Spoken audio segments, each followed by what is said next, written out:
नमो अरिहन्ताणं नमो सिद्धाणं नमो आयर्याणं नमो जयाणं नमो लोये सौसाहुनम् असपंसनमोकारो सर्वपावपनाशनो मङ्गलाणं च सौवर्ते परमं वै मङ्गलम् अज्ञानतिमिरन्धानां ज्ञानाञ्जनशलाकया चक्षु उन्मीलितं येन तस्मै श्रीगुरुवे नमः मुखादिव्याकुक्षिरत्नं शब्दजितवर्यात्मजम् श्रीराजचन्द्रयहुं वन्दे तत्त्वलोचनदायकम् प्रभुतत्त्वलोचनदायकम्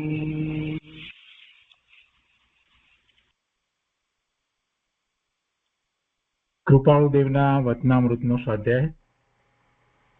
એમાં આપણે હાથ નોંધ 1 નો સ્વાધ્યાય કરી રહ્યા છીએ. એના 16 બોલ સુધી સ્વાધ્યાય આપણે કર્યો છે.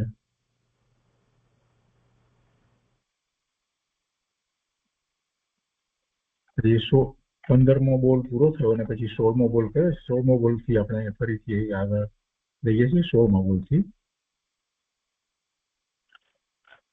પાના નંબર 797.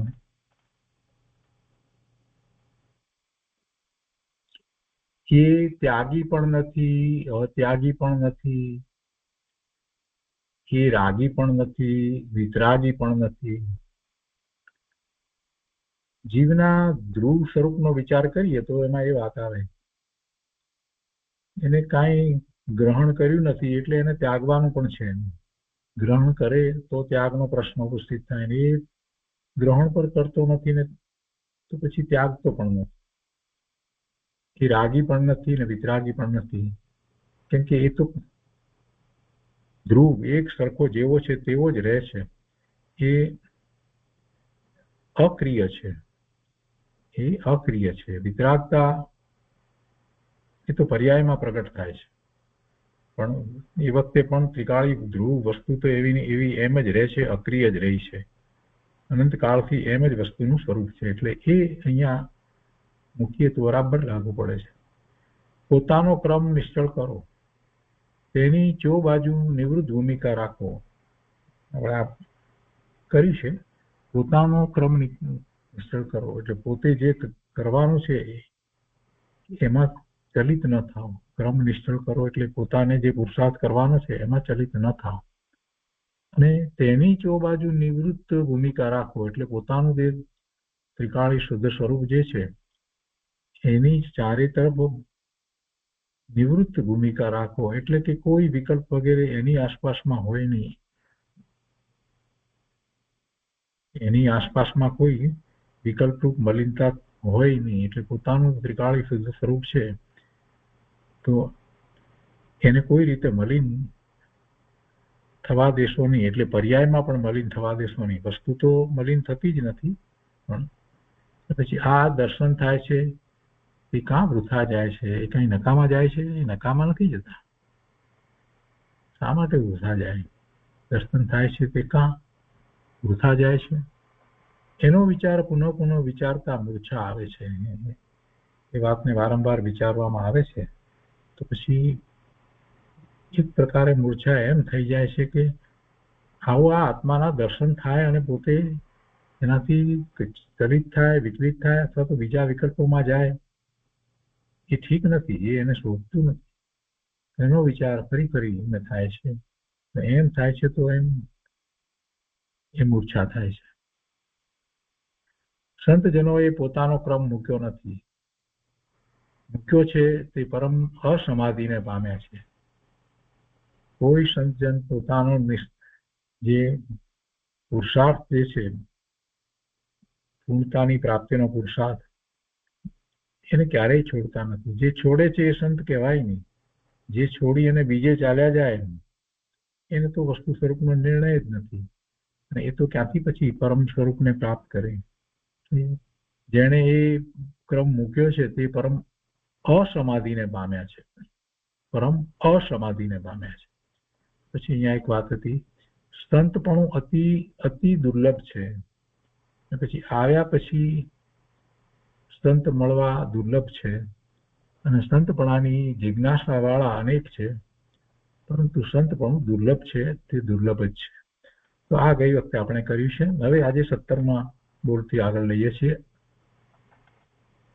હાથ નોંધ 1 પૃષ્ઠ 43. પ્રકાશ ભુવન, એની ઉપર પુસ્તક આપ્યું છે પ્રકાશ ભુવન. ખચિત તે સત્ય છે, એમ જ સ્થિતિ છે, તેમ આ ભણી વળો.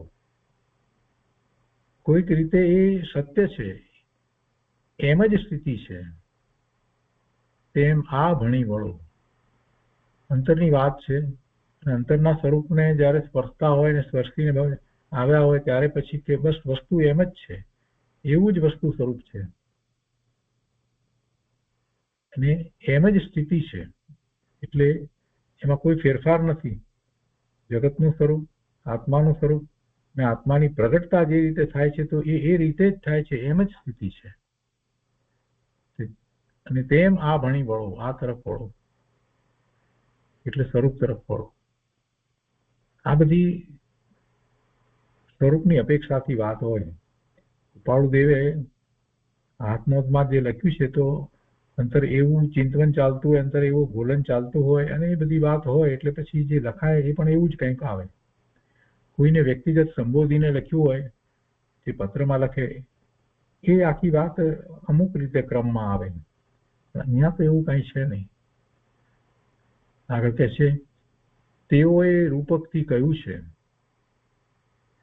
ભિન્ન ભિન્ન પ્રકારે તેથી બોધ થયો છે અને થાય છે, પરંતુ તે વિભંગ રૂપ છે.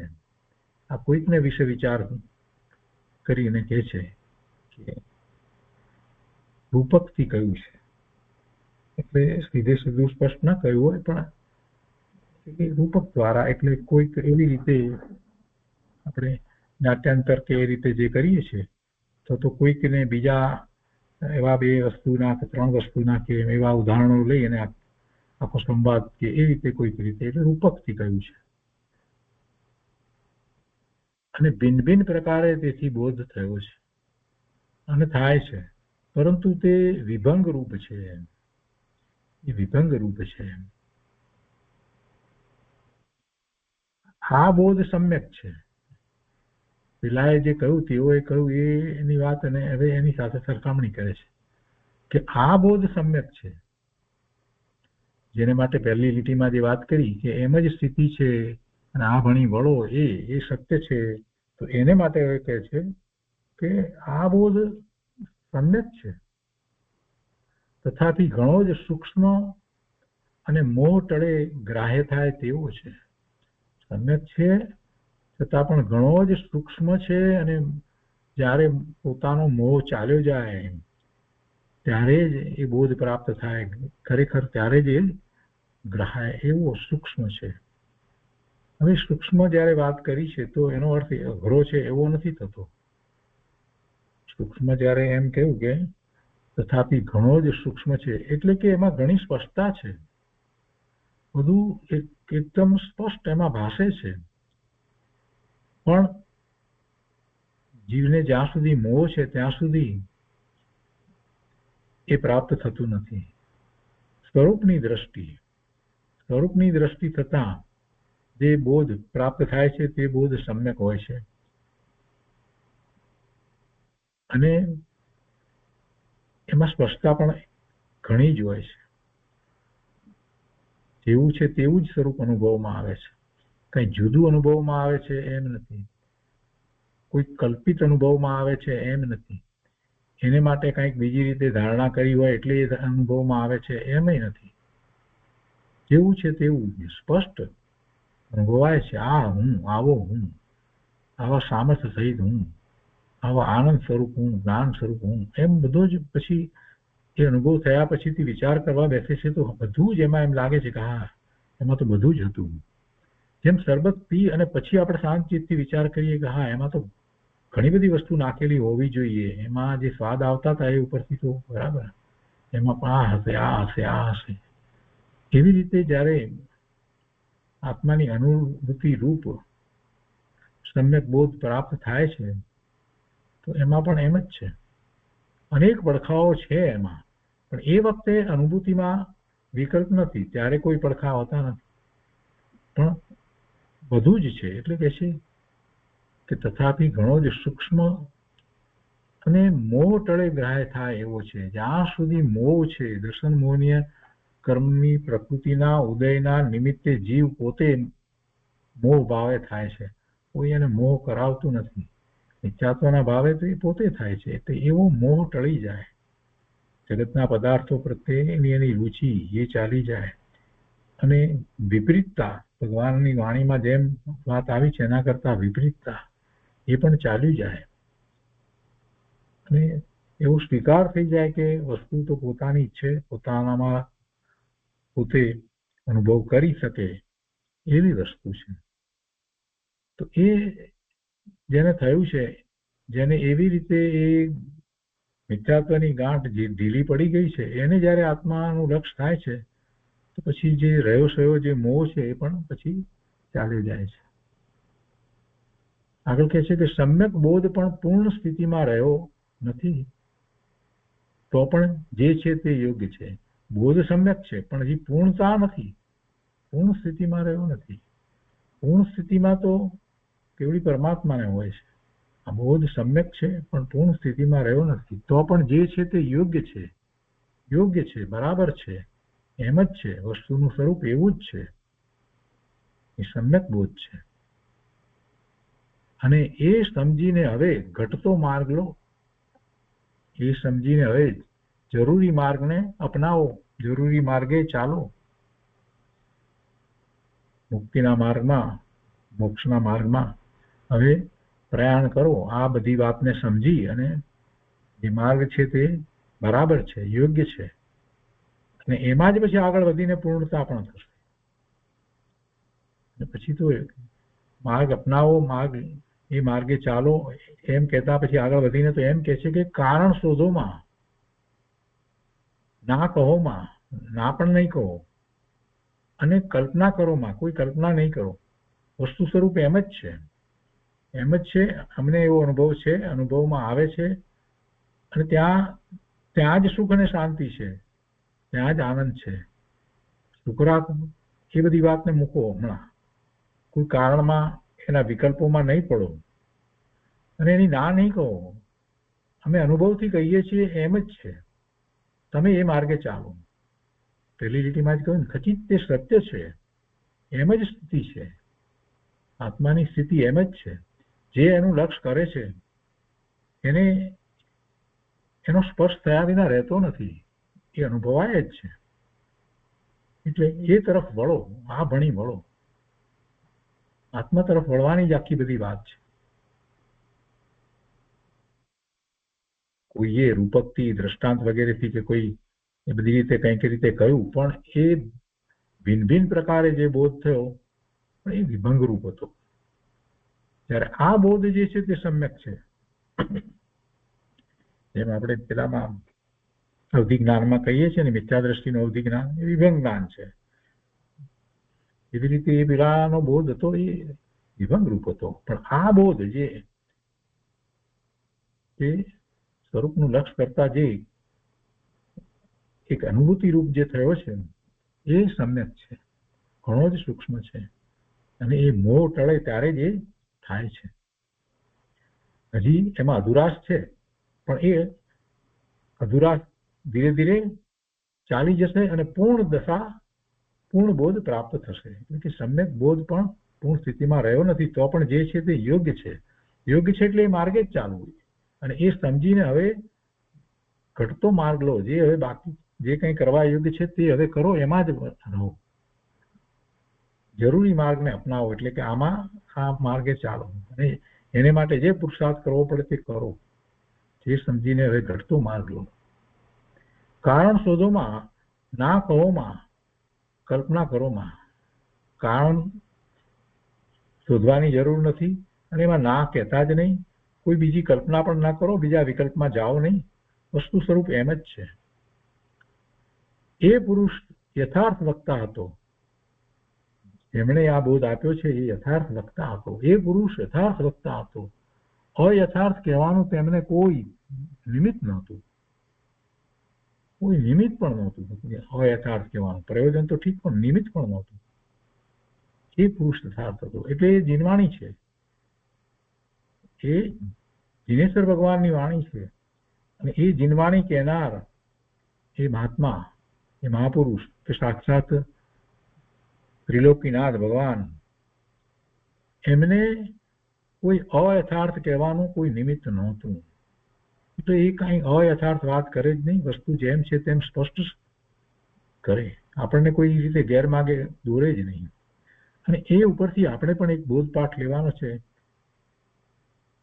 કે આ આચાર્ય ભગવાન જે કંઈ વાત કરે છે અને એવા મહાજ્ઞાની અંતરમાં પોતાના સ્વરૂપને વારંવાર સ્પર્શતા હોય એવા, એટલે એમની કોઈ કહેવામાં ભૂલ થાય એવો તો પ્રશ્ન નથી, બધું અનુભવ પછી જ કહે છે. તો એ આપણને ગેરમાર્ગે શા માટે દોરે, આપણને કોઈ ખોટી વાત શા માટે કરે? કેટલાય લોકોને હજી એમ છે કે આ બધી શાસ્ત્રની વાત ને બધી વાત કરીએ તો કે કોને ખબર હશે કે ન હોય, કેમ કે એમણે અભ્યાસ નથી કર્યો ને એટલે. ત્યારે આપણને તો બહુ વિચિત્ર લાગે કે આ શું બોલે છે, પોતે જૈન થઈને આવી વાત કરે છે ને, એને બધું કલ્પિત લાગે. એને મહાવીદેવ ક્ષેત્રની વાત કરીએ કે 20 તીર્થંકર ભગવાન અત્યારે વર્તમાનમાં બિરાજમાન છે અને હજારો લાખો કેવળી પરમાત્મા ત્યાં છે, આ બધી વાત એને બધું હાસ્યાસ્પદ કોઈ વાર તો એને લાગે કે હસી કાઢે કે એવું લાગે. અરે પરમાત્માની વાણીમાં આવેલી વાત છે, જીનેશ્વર ભગવાનની વાણીમાં આવેલી વાત છે, ઓમકાર ધ્વનિમાં આવેલી વાત છે, અને ગણધર ભગવાન અને આચાર્ય ભગવાનોની પરંપરાએ આપણને પ્રાપ્ત થઈ છે, કોઈએ ઉપજાવી કાઢેલી વાત નથી. એટલે એમાં કોઈ શંકા તો શું, આશંકા કરવાની ન હોય. અયથાર્થ કહેવાનું કોઈ પ્રયોજન એમને શું હોય? એ તો કરુણા કરી અને આપણને ઉપદેશ આપે છે. એટલે ખોટી વાત કરે, આપણને કોઈ ગેરમાર્ગે દોરી જાય એવી તો કોઈ વાત હોય જ નહીં. એટલે અહીંયા પણ એવું જ એક વાક્ય મૂક્યું છે કે એ પુરુષ યથાર્થ વક્તા હતો, અયથાર્થ કહેવાનું તેમને કોઈ નિમિત્ત ન હતું. પોતાને જે પ્રકાશ થયો, જેમના દ્વારા જ્ઞાન થયું છે એના સંબંધીની વાત મૂકી છે. પોતે મહાવીર સ્વામી ભગવાનના શિષ્ય હતા એવી વાત એમણે કરી છે. એટલે ઘણીવાર એ સંબંધના એ અનુસંધાનમાં નામ મૂક્યા વિના એ વાત પોતે સ્મૃતિમાં લાવે છે, તો આ જાતના એમના ભાવો હોય.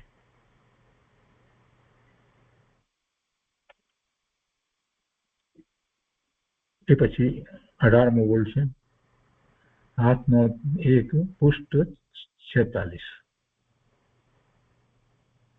મોટું આશ્ચર્ય છે કે નિર્વિકાર મનના મુમુક્ષુઓ જેના ચરણની ભક્તિ સેવા ઈચ્છે છે તેવા પુરુષને એક ઝાંઝવાના પાણી જેવી, પછી અધૂરું વાક્ય મૂકી દીધું છે.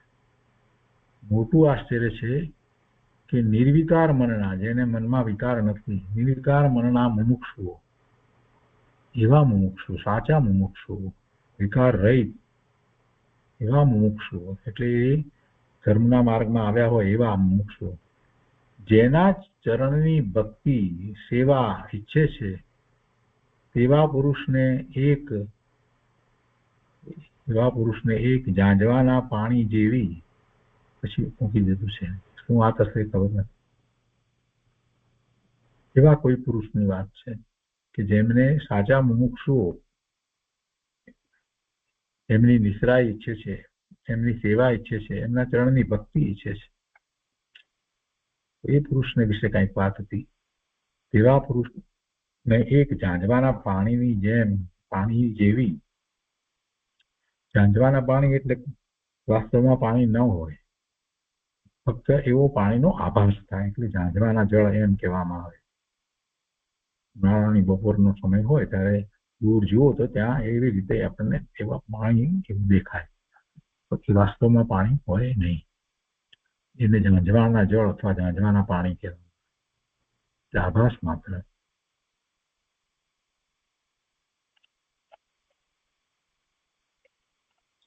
શેના આભાસ સંબંધીની વાત હતી એ એમણે પછી આગળ લખી નથી.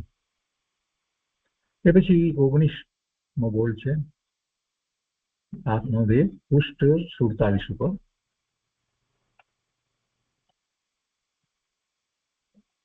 કે છે કે તે દશા સાથી અવરાઈ અને તે દશા વર્ધમાન કેમ ન થઈ. એ દશા એવી દશા હતી, તેની ઉપર આવરણ કેમ આવ્યું, શેનાથી અવરાઈ? એ દશા વર્ધમાન કેમ નહીં, વધી કેમ નહીં? કઈ દશાની વાત છે? પોતાની કોઈક અંતરંગ દશાની વાત કરી રહ્યા છે કે જે વખતે નિર્વિકલ્પ ધ્યાનમાં એમને કોઈ એવી અનુભૂતિ થઈ હશે અને એમાં આગળ વધતા હશે અને પછી સ્વવિકલ્પ થઈ ગયા હશે, તો એના સંબંધીની વાત છે કે તે દશા સાથી અવરાઈ અને તે દશા વર્ધમાન કેમ નથી. એવું મનોમંથન કરી રહ્યા છે. પોતાની જ કોઈક દશા વિશે મનોમંથન ચાલી રહ્યું છે કે એ દશા વર્ધમાન કેમ નથી, વધી કેમ નહીં. એટલે એ દશા તો વધવા લાયક હોવી જોઈએ. એમને અંદરમાં તો એમ જ ભાવના છે કે એ દશા વધારે થઈ હોત તો સારું, કેમ કે પ્રશ્ન એવી રીતે મૂક્યો છે, એ દશા સાથી અવરાય અને તે દશા વર્ધમાન કેમ નથી. આગળ કહે છે, લોકના પ્રસંગથી, માનેચ્છાથી, લોકના પ્રસંગથી એક કારણ, બીજું માનની ઈચ્છાથી, પછી અજાગૃતપણાથી, ત્રીજું સ્ત્રી આદિ પરિસરનો જય ન કરવાથી. આપણે 22 પ્રકારના પરિસરની વાત કરી છે ને, એમાં કેટલાક પરિસરો એ રીતે છે.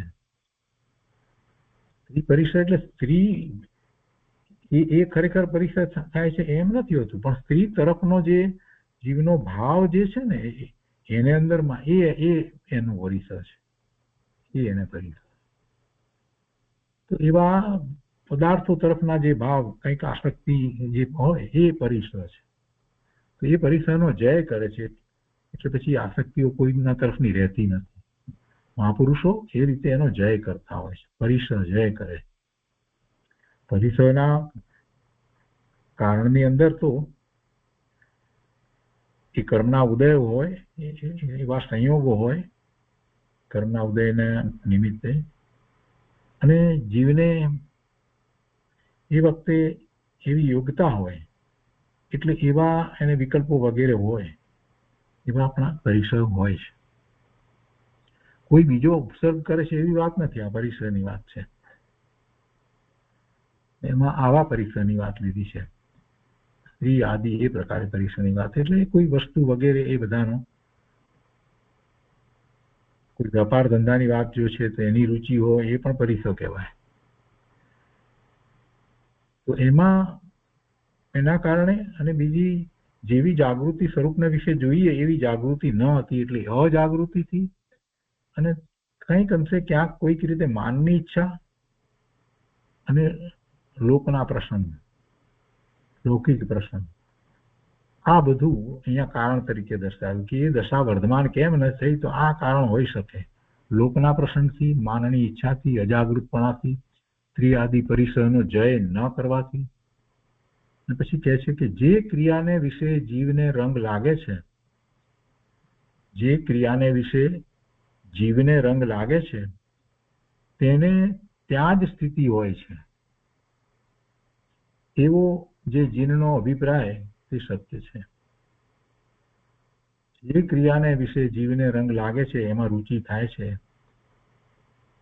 એને ઈચ્છે છે કરવા, કે આયોજન કરવા, કે પૂરું કરવા, કે જે કાર્યનો કંઈક રંગ લાગ્યો છે, કઈ તરફ વળ્યો છે, તો એની સ્થિતિ ત્યાં છે, એટલે કે એનો ઉપયોગ ત્યાં જ રહ્યો છે.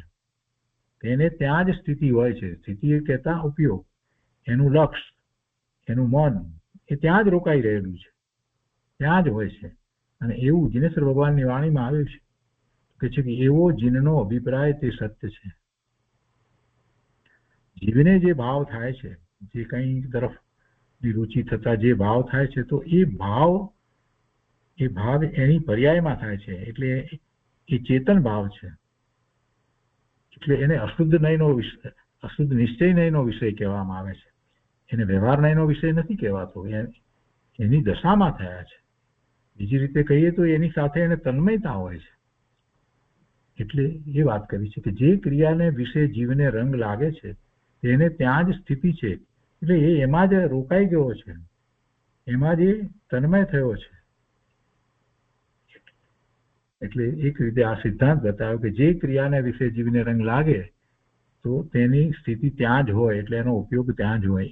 અને એવો દિનેશ્વર ભગવાનનો અભિપ્રાય તે સત્ય છે. તો ભગવાનનો અભિપ્રાય તો સત્ય જ હોય, પણ પોતાને અત્યારે એમ સત્ય લાગ્યું છે, કેમ કે પોતાને કોઈક રીતે એ વાત લાગી છે. એટલે કે હા, પ્રભુની વાણીમાં આ વાત પરમ સત્ય આવ્યું જ હતું. આપણે પણ ઘણી વાર કહીએ ને, કોઈક વાત એવી આવે તો આ વાત તો ગુરુદેવે કહી જ હતી, એમ જ છે. આગળ કહે છે કે 30 મહામોહનીયના સ્થાનક શ્રી તીર્થંકરે કયા છે તે સાચા છે. 30 સ્થાન કયા છે મહામોહનીયના સ્થાન? તો એમાં જે શાસ્ત્રમાં વર્ણન જે કરવામાં આવ્યા હોય, તો એ સ્થાન ભગવાને કયા છે એ બરાબર એમ જ છે. જીવ એમાં મોહ ભાવે પરિણમી જાય છે. જો પૂરી જાગૃતિ ન રાખે અને તત્વની બરાબર યથાર્થ સમજ ન હોય, નિર્ણય બરાબર પાકા થયા ન હોય અને એવી સ્વરૂપની રુચિ ન હોય, તો આ જે મોહ પામવા માટેના જે નિમિત્ત કારણો જે છે ને, એમાં એ આવી જાય છે. એટલે કે એ મોહમાં ફસાઈ જાય છે, મોહ ભાવે પરિણમી જાય છે. એવા 30 સ્થાનક કયા છે, 30 એવા કારણો કયા છે, એ બધા નિમિત્ત કારણો કયા છે. આગળ કહે છે કે અનંતા જ્ઞાની પુરુષોએ જેનું પ્રાયશ્ચિત કહ્યું નથી, અનંતા જ્ઞાની પુરુષોએ જેનું પ્રાયશ્ચિત કહ્યું નથી, એવો દોષ કે જેનું પ્રાયશ્ચિત કહ્યું નથી. પ્રાયશ્ચિત ન થઈ શકે, નહીં થઈ શકતું હોય માટે જેનું પ્રાયશ્ચિત બતાવ્યું ન હોય ને, પ્રાયશ્ચિતની વિધિ બતાવી નથી, કહ્યું નથી પ્રાયશ્ચિત કે આ રીતે એનું પ્રાયશ્ચિત લેવું. અનંતા જ્ઞાની પુરુષોએ જેનું પ્રાયશ્ચિત કહ્યું નથી, શું છે એવી વાત, એવો દોષ કયો છે? તો એના વિશે કહે છે કે જેના ત્યાગનો એકાંત અભિપ્રાય આપ્યો છે, એવો જે કામ તેથી જે મૂંઝાયા નથી તે જ પરમાત્મા છે. જેનું પ્રાયશ્ચિત કહ્યું નથી અને જેના ત્યાગનો એકાંત અભિપ્રાય આપ્યો છે, જેના ત્યાગનો એકાંત અભિપ્રાય આપ્યો છે, એટલે એકાંતે એમ જ કહ્યું છે કે એ તો ત્યાગવા યોગ્ય જ છે, જો મૂકી દીધો છે. ત્યાગવા યોગ્ય છે એમ નહીં, પણ ત્યાગવા યોગ્ય જ છે એટલે એકાંત થયો. એટલે ત્યાગનો એકાંત અભિપ્રાય આપ્યો છે. બે વાત, એક તો વાત એ કે એનું પ્રાયશ્ચિત પણ નથી કહ્યું, એટલે તો હોય જ નહીં, અને ત્યાગવા યોગ્ય જ છે એમ એકાંત અભિપ્રાય આપ્યો છે. એવું શું છે? તો કે એવો કામ વિષય વાસના, ઇન્દ્રિયના ભોગ, ઇન્દ્રિયના વિષયના ભોગ, એવો એ કામ, મૂળ તો કામ લેવું છે અહીંયા, કામ વાસના. તો એ કામ, તેથી એવા કામથી જે મૂંઝાયા નથી તે પરમાત્મા છે. એનાથી જે મૂંઝાયા નથી એ પરમાત્મા છે. એનો એમને વિકલ્પ પણ ઉઠ્યો નથી, એને લીધે કાંઈ વિચલિત થયા જ નથી, એ પરમાત્મા છે. કામને લીધે જે મૂંઝાયા નથી, વિચલિત થયા નથી, એટલે એમને કામને જીતી લીધો છે, કામને જીતી લીધો છે, એ પરમાત્મા છે. જીતેન્દ્રિય પણ હોય ભગવાનને તો 5 ઇન્દ્રિયો જીતાયેલી છે, બધા વિષયો જીતાયેલા છે, એટલે જીતેન્દ્રિય છે.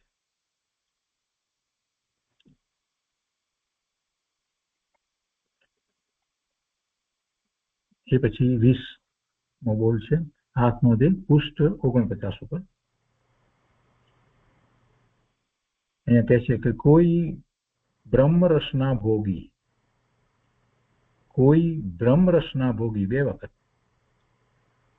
જાણે કોઈ વિરલા યોગી, કોઈ બ્રહ્મરસના ભોગી. 4 લીટી લખી છે, એમાં 3 લીટીમાં તો એક જ વાત લખી છે, કોઈ બ્રહ્મરસના ભોગી. બ્રહ્મ રસના ભોગી, બ્રહ્મ નામ આત્મા, એમાંથી આવતા અપૂર્વ આનંદના ભોગી, એ બ્રહ્મ રસના ભોગી. ગુરુદેવે કહ્યું છે ને, બ્રહ્મચર્ય એટલે બ્રહ્મ નામ આત્મા, ને એમાં ચર્યા કરવી એનું નામ બ્રહ્મચર્ય. એટલે બ્રહ્મ એટલે આત્મા, અને એમાંથી આવતો રસ, અમૃત રસ, એના ભોગી, કોઈ બ્રહ્મ રસના ભોગી. જ્ઞાની પુરુષો, મહાત્માઓ, એ બધા બ્રહ્મ રસના ભોગી. એમને બીજું કાંઈ જોઈતું નથી, બીજો કોઈ વિકલ્પ જોઈતો નથી. એ બ્રહ્મ રસના ભોગી. આ ગણધર ભગવાન, આચાર્ય ભગવાન 7મા ગુણસ્થાને પ્રચુર સ્વસંવેદનની વાત આપણે જે કરીએ શાસ્ત્રમાં, શાસ્ત્રની ભાષામાં આપણે કહીએ ને પ્રચુર સ્વસંવેદન. પ્રચુર સ્વસંવેદન એટલે શું? આત્મામાંથી એવો આનંદનો અનુભવ થાય છે, અને એવો આનંદનો અનુભવ હોય છે કે એ વખતે બહારથી કોઈ એમની ઉપર ઉપસર્ગ કરે તો એ તરફ લક્ષ પણ જતું નથી. એવા એ અમૃત રસ ને પીતા હોય છે. એવા બધા વર્ણન આવે છે. અહીંયા બ્રહ્મરસ કહે છે, કોઈ બ્રહ્મરસના ભોગી. જે એવા બ્રહ્મરસના ભોગી હોય એને વધુ ભાવ હોતા નથી, એને વધુ ભાવ હોતા નથી. એ આસન ભવ્ય જીવ હોય છે. એકાદ બે ભાવ કરીને તો એ પૂર્ણ મુક્ત દશાને પ્રાપ્ત કરવાના જ હોય છે. એ પછીથી પૃષ્ઠ 51 ઉપર, આત્મોદેકમાં પૃષ્ઠ 51, એની ઉપર 21મું.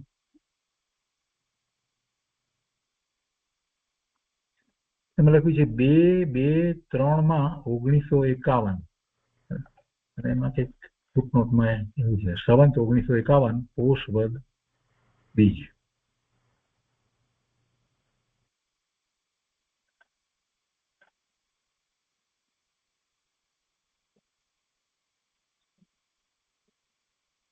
બે 3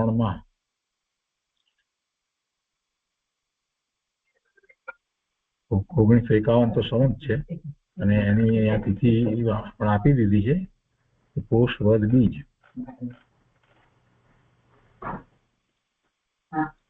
એનો વિશેષ અર્થ ખ્યાલમાં આવતો નથી. અહીંયા થોડાક શબ્દો લખ્યા છે એમણે, એને ઉકેલવા અઘરા છે. કઈ અપેક્ષાથી એમણે લખ્યા છે, શું અંતરમાં એમને ચાલતું હતું એ આપણને નથી ખ્યાલ આવતો. શબ્દો તો આપણા જાણીતા છે બધા.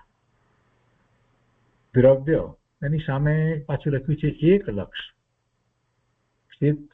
ક્ષેત્ર મોહમય, કાળ માં વ કર્યું છે, અને પછી નીચે 8 અને 1 કર્યું છે, અને ભાવ ઉદય ભાવ. હવે અહીંયા દ્રવ્યની સામે એક લક્ષ લખ્યું છે, અને ક્ષેત્ર મોહમય એટલે મુંબઈ. ક્ષેત્ર તો મુંબઈ, ત્યાં એક ક્ષેત્રને વિશે કૃપાળુદેવ વેપાર કરતા હતા, તો એ તો સમજાય કે એક ક્ષેત્ર. તો દ્રવ્યને વિશે લખે છે કે એક લક્ષ. દ્રવ્યને વિશે એમ કહે છે કે એક લક્ષ, એક જ લક્ષ હતું. કાળ એટલે સમયની વાત છે. અહીંયા મા અને વ કર્યું છે એટલે માસ અને વર્ષ એવો પણ કદાચ અર્થ થાય, તો 8 માસ વર્ષ 1 એટલો સમય.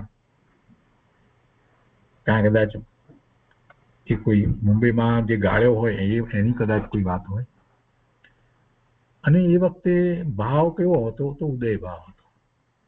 એ ઉદય ભાવને કારણે મુંબઈની અંદર એ વેપાર વગેરે કરતા હતા.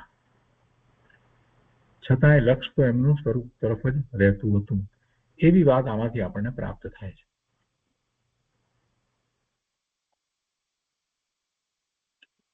અને પછી એમાં જ આગળ બીજા શબ્દો છે.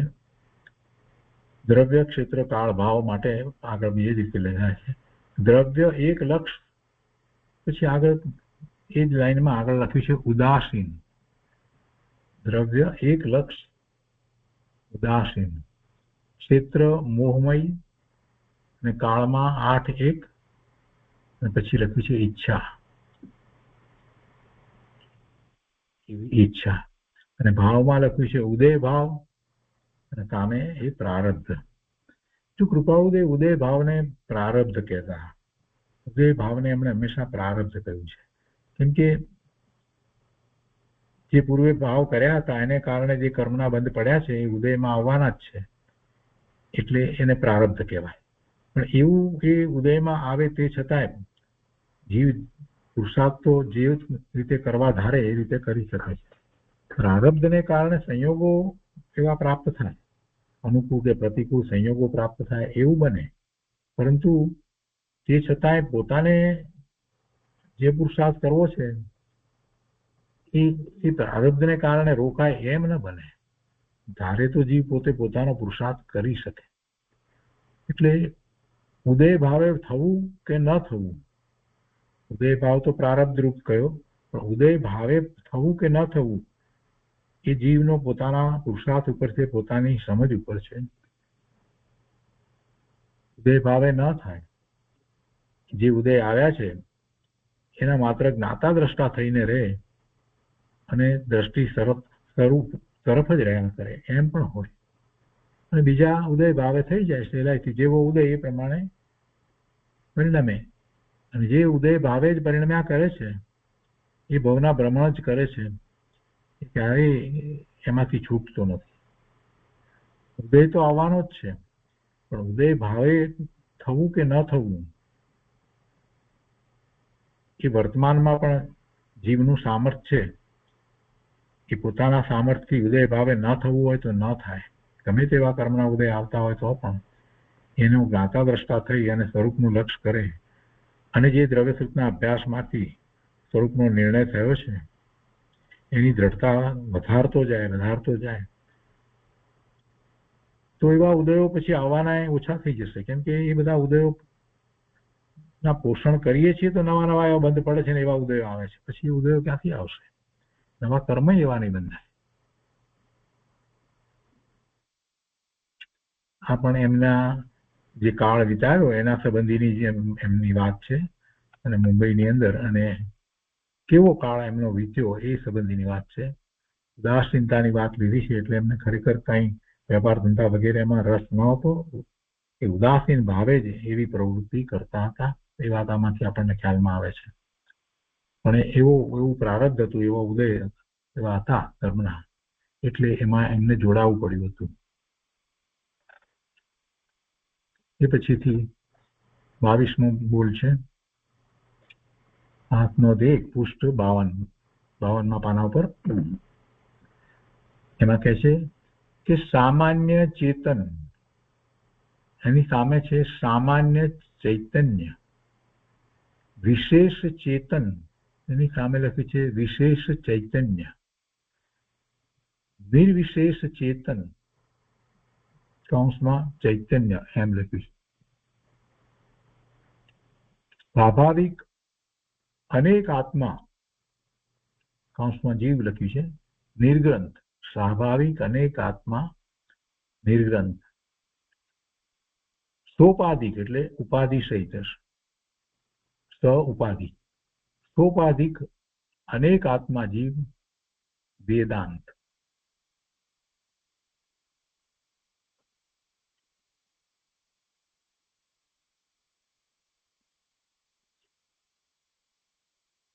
સામાન્ય ચેતન જીવની વાત છે, અને એની સામે અહીંયા સામાન્ય ચૈતન્ય.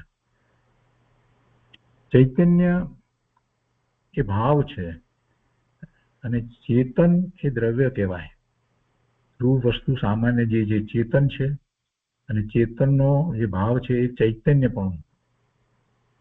ચેતના, વિશેષ ચેતના, વિશેષ ચેતન, વિશેષ ચેતના. નિર્વિશેષ ચેતન, વિશેષ નહીં તેવું ચેતન એટલે ચૈતન્ય. પણ એ કઈ વાત તરફ નિર્દેશ કરે છે એ સ્પષ્ટ નથી થતું. નીચેની વાતમાં એમ થાય છે કે સ્વાભાવિક અનેક આત્મા નિર્ગ્રંથ. સ્વભાવને અનુસરીને જીવ નિર્ગ્રંથ થાય એટલે ગ્રંથથી છૂટી જાય. નિર્ગ્રંથ પ્રવચનની વાત આવે છે. મુનિની દશાને આપણે નિર્ગ્રંથ કહીએ છીએ, એટલે કે ગ્રંથિ જેની છૂટી ગઈ છે તે, અથવા તો ગાંઠ જેની છૂટી ગઈ છે, તૂટી ગઈ છે તે. તો ગાંઠ ગ્રંથિ શેની છે? મિથ્યાત્વની.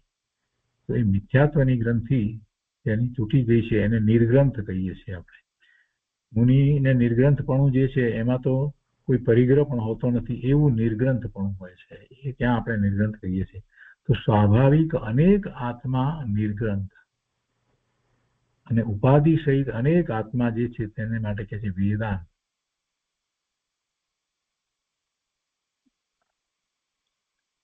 એ પછી 23મો બોલ છે, હાથ નો દેહ, પૃષ્ઠ 53 ઉપર. ચક્ષુ અપ્રાપ્યકારી, મન અપ્રાપ્યકારી, ચેતનનું બાહ્ય આગમન, ગમન નહીં તે. આગમન, અગમન, આગમન નથી, અગમન. ચેતનનું બાહ્ય અગમન એટલે ગમન નહીં તે, ગમન ન થવું તે. ફક્ત એટલા શબ્દો લખ્યા છે. ચક્ષુ અપ્રાપ્યકારી, મન અપ્રાપ્યકારી, અને ચેતનનું બાહ્ય ગમન ન થાય તે. ચક્ષુ અપ્રાપ્યકારી, તો એના દ્વારા તો કાંઈ પ્રાપ્ત નથી થતું. મન અપ્રાપ્યકારી એ પણ સમજાય છે કે મન દ્વારા કાંઈ પ્રાપ્ત થતું નથી.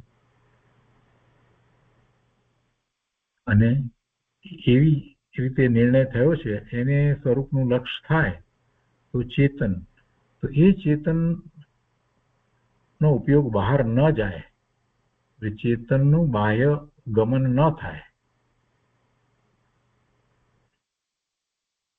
જેને એવો નિર્ણય હોય કે મારે ઇન્દ્રિય દ્વારા કાંઈ પ્રાપ્ત કરવાનું નથી, મન દ્વારા પણ કાંઈ પ્રાપ્ત કરવાનું નથી, એ દ્વારા મને કાંઈ પ્રાપ્ત થતું જ નથી. પરમાર્થે જે પ્રાપ્ત કરવાનું છે એ ચક્ષુ દ્વારા કે મન દ્વારા. ચક્ષુ કહેતા બધી ઇન્દ્રિયો આવી જાય, અને મન દ્વારા પણ એના કંઈ પ્રાપ્ત થતું નથી.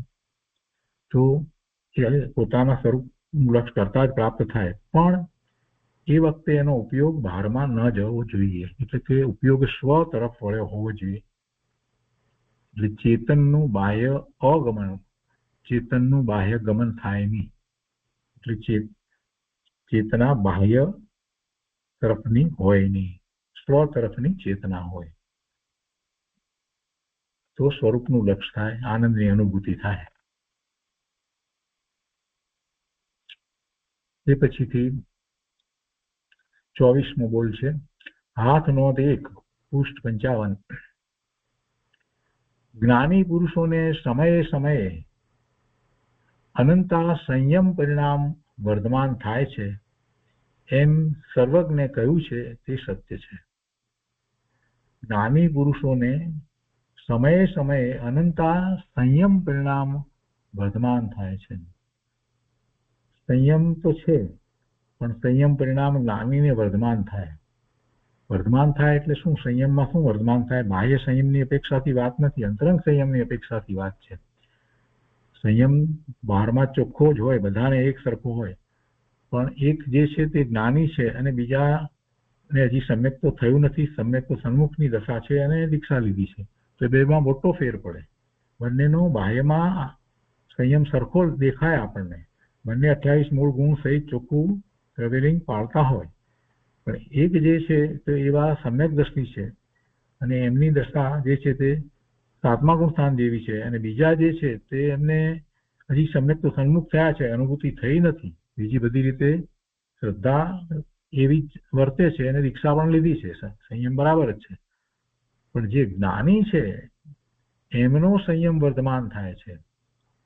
દરેક સમયે સમયે એમને શુદ્ધિની વૃદ્ધિ થાય છે. કેમ કે અંતરંગ સંયમ વર્ધમાન થવો એનો અર્થ જ એ થાય કે ચારિત્રની દશા છે, જે આનંદની, સુખની, શાંતિની દશા, જે સ્વરૂપનું લક્ષ કરતા જે થાય છે એ દશા છે, અને એ સંયમ સાચો સંયમ છે, એ ચારિત્ર છે. અને એવું ચારિત્ર વર્ધમાન થાય છે તો પછી છેવટે યથાખ્યાત ચારિત્ર થાય છે, એ વર્ધમાન થાય છે. પણ હજી જેને સમ્યક તો પ્રગટ નથી કર્યું અને માત્ર દીક્ષા લીધી છે, ભલે અતિ મંદ કસાઈ હોય, બીજા વ્રત બાહ્યમાં ઘણા કરતા હોય, બધું બરાબર હોય, પણ તોય એમનો જે સંયમ જે છે એ એવો વર્ધમાન થતો નથી. તો એ વાત અહીંયા લીધી છે કે જ્ઞાની પુરુષને સમયે સમયે અનંતા સંયમ પરિણામ વર્ધમાન થાય છે એમ સર્વજ્ઞે કહ્યું છે તે સત્ય છે. અને આગળ કહે છે કે તે સંયમ વિચારની તીક્ષ્ણ પરિણતિથી તથા બ્રહ્મરસ પ્રત્યે સ્થિરપણાથી ઉત્પન્ન થાય છે. આ સંયમ કેવી રીતે ઉત્પન્ન થાય છે? આવો સંયમ, સાચો સંયમ, જ્ઞાન સહિતનો એવો સંયમ તો કે છે કે વિચારની તીક્ષ્ણ પરિણતિથી. વિચારની તીક્ષ્ણ પરિણતિ એટલે એવું જ ચિંતવન ધ્યાન, એવું જ ચિંતવન ધ્યાન, ખૂબ અત્યંત રુચિપૂર્વક એવું જ ચિંતવન ધ્યાન, એવી પરિણતિથી અને એમાં સાથે બ્રહ્મરસ પ્રત્યે સ્થિરપણાથી, બ્રહ્મરસ પ્રત્યે સ્થિરપણાથી ઉત્પન્ન થાય છે. એટલે અહીંયા સમ્યક દ્રષ્ટિ લીધા છે અને એના સંયમની વાત લીધી છે. કેમ કે બ્રહ્મરસની વાત કરી તો બ્રહ્મરસ પ્રત્યે સ્થિરપણું એટલે જેને બ્રહ્મરસની પ્રાપ્તિ થઈ છે તો એ તો સમ્યક દ્રષ્ટિ જ હોય અને એવી પ્રાપ્તિ થઈ છે ને એમાં પણ એને સ્થિરપણું છે, એમાં સ્થિરપણું છે એટલે વારંવાર એ જ ભૂમિકામાં, એવી દશામાં એ પહોંચી જાય છે.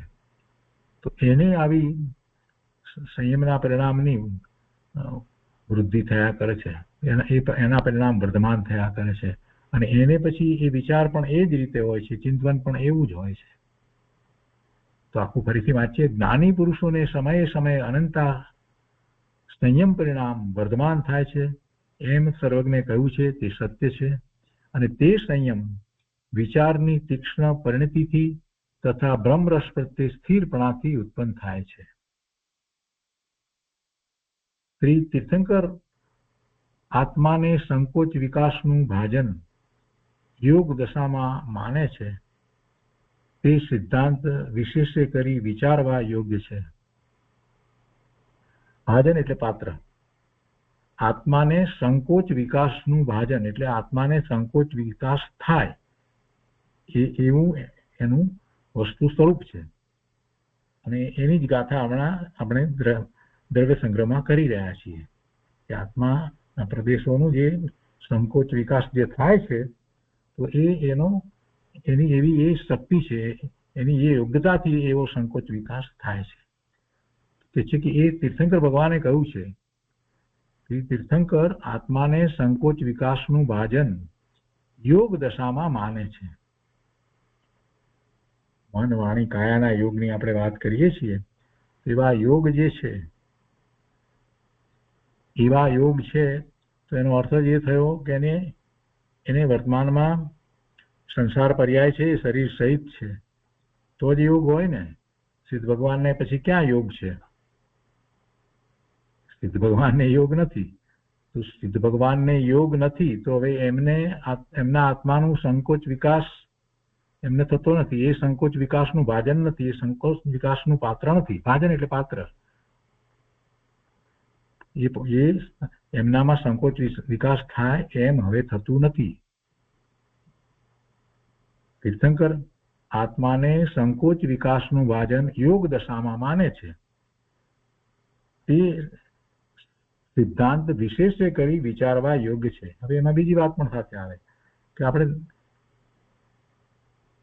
સામાન્ય જીવોનો વિચાર કરીએ છીએ તો સાથે ને સાથે આપણે એવા જે મોક્ષ માર્ગમાં રહેલા છે એમનો વિચાર કરીએ તો એમને પણ જે શરીર સાથે રહ્યા છે એટલું એમના આત્માનો સંકોચ વિકાસ એ પ્રમાણે છે ને.